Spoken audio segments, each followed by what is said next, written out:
बोले भागवत महापुराण श्री राधे।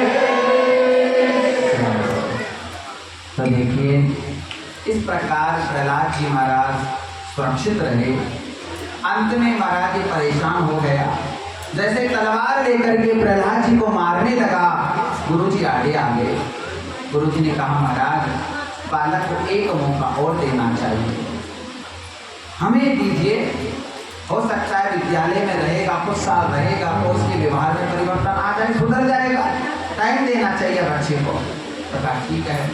अब गुरु जी महाराज वहाँ ले गए विद्यालय में और ले जा करके वहाँ बिठा दिया, अलग कमरा रखते प्रहलाद जी का और कुंडी लगा दी ताकि ये बीमारी है ना अन्य विद्यार्थियों में नहीं आए, क्योंकि ये तो भगवान की बातें करेगा और असुर बालक भी फिर ऐसी बातें करने लग जाएंगे।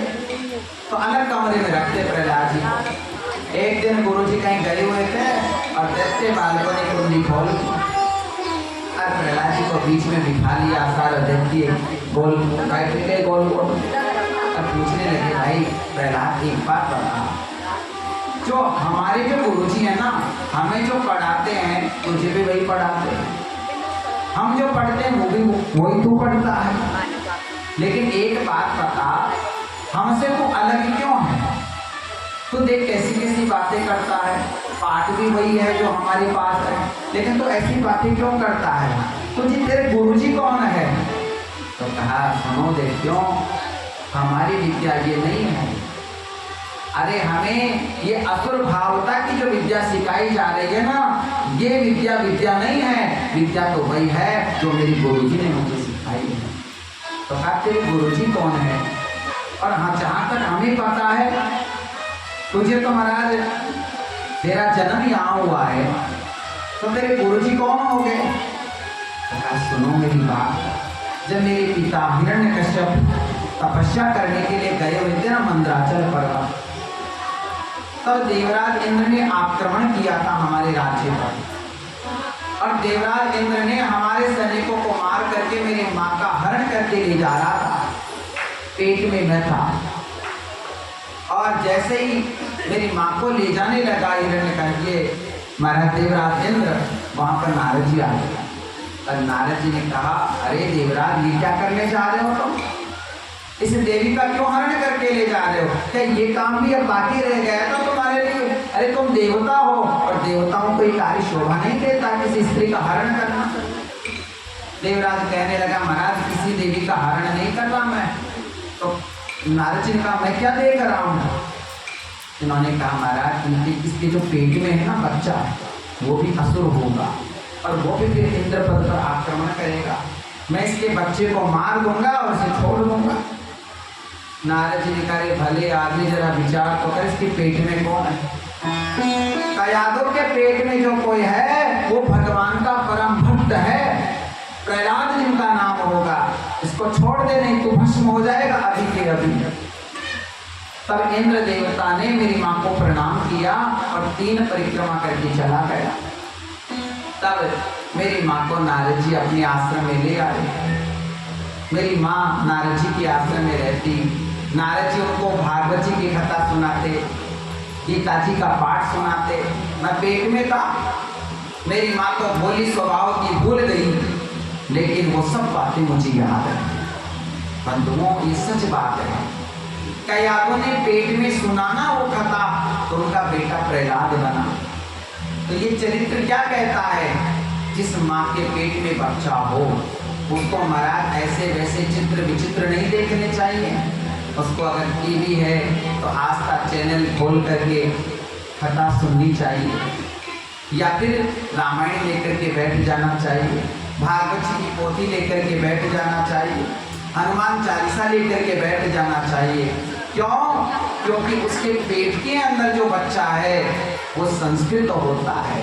माँ के भावना, माँ की जो भावनाएं होती है ना वो सीधा उस बच्चे से कनेक्ट होती है, जुड़ी रहती है।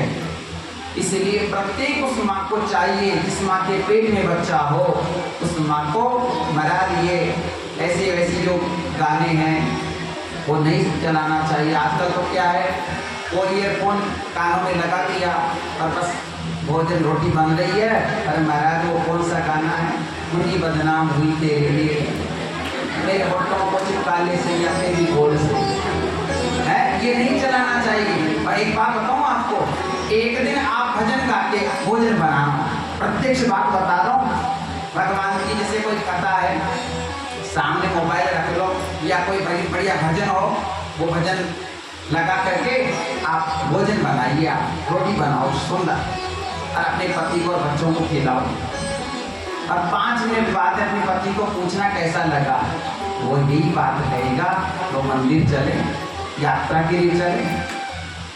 और ठीक दूसरे दिन ये भजन कीर्तन मत लगाना, उस दिन ये वाले गाने लगाना जो अभी बताए ना तुमको आते होंगे वो, और फिर उनको भोजन कराना पति को, और फिर पूछना कैसा लगा, वो कहे बात मत करो मत, दिमाग खराब हो रहा है मेरा।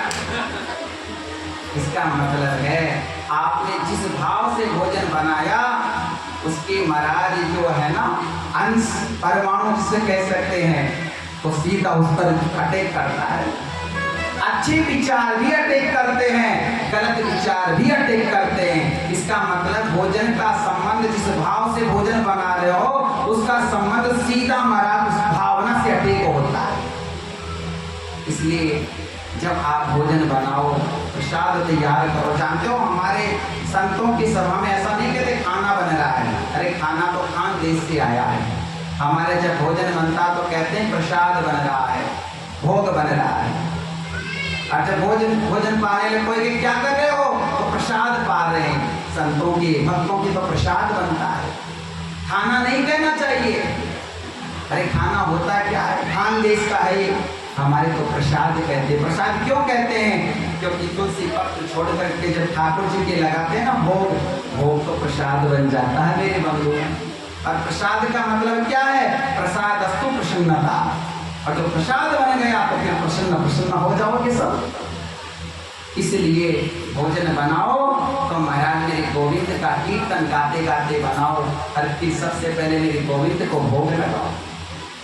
आपके मंदिर बना होगा, कोई भी ठाकुर जी का विग्रह हो, लड्डू गोपाल जी हो, कुछ भी हो, उनमें महाराज पधारिए और उनकी सेवा कीजिए, उनका तुलसी पत्र छोड़ करके नैवेद्य लगाइए।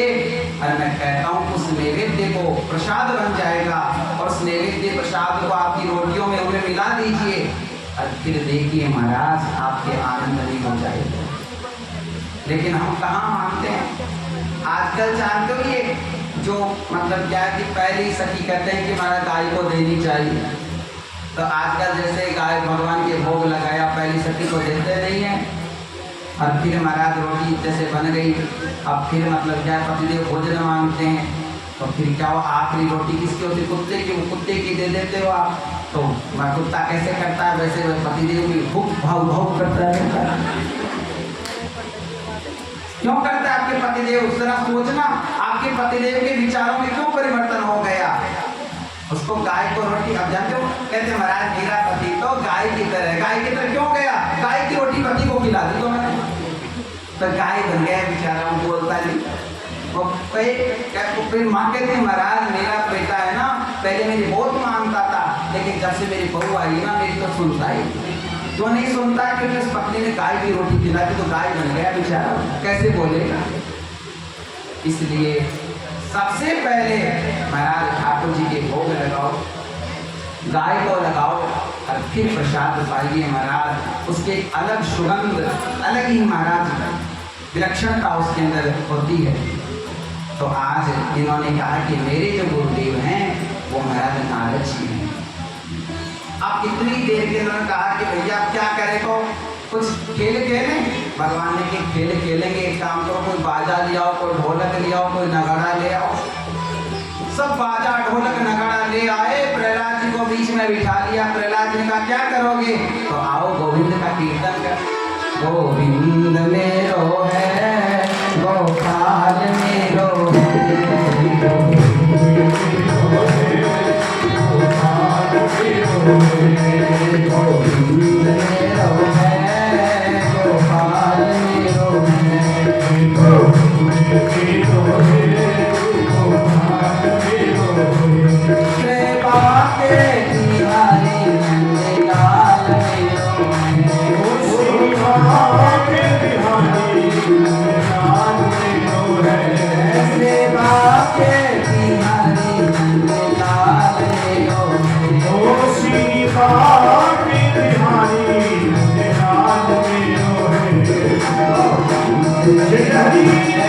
गोपाल मेरो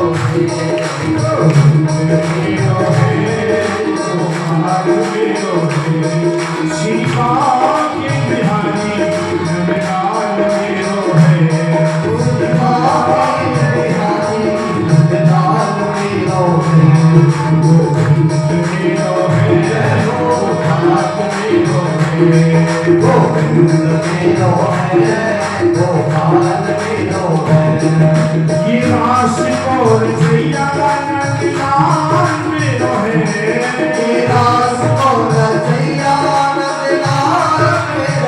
है बंसी को बजैया नंदलाल मेरो है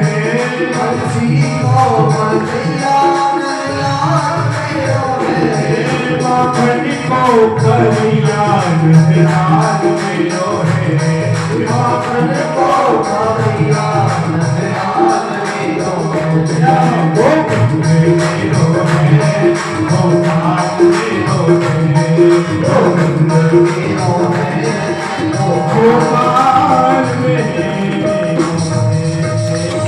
बोले बाके बिहारी लाल की जय जय श्री राम। तो इस प्रकार हुआ। इतनी देर में महाराज गुरुजी आ गए। ये चल रहा था ना गोविंद नेरो गोपाल नेरो, गुरुजी दोनों आ गए। गुरुजी ने अरे राम राम देखो ये इसके प्रहलाद के पिताजी कहते हैं ना हम पाठ पढ़ाते हैं ऐसा, अरे ये तो पाठ सबको पढ़ा रहा है, इसका मतलब ये बीमारी सब बच्चों की चालू हो जाएगी। इससे पहले इसके पिताजी को बुलाओ, वो हमारा नाम लेते थे ना हम ऐसा पढ़ाते हैं। अब देख रहे खुद की आंखों से, गए दौड़े दौड़े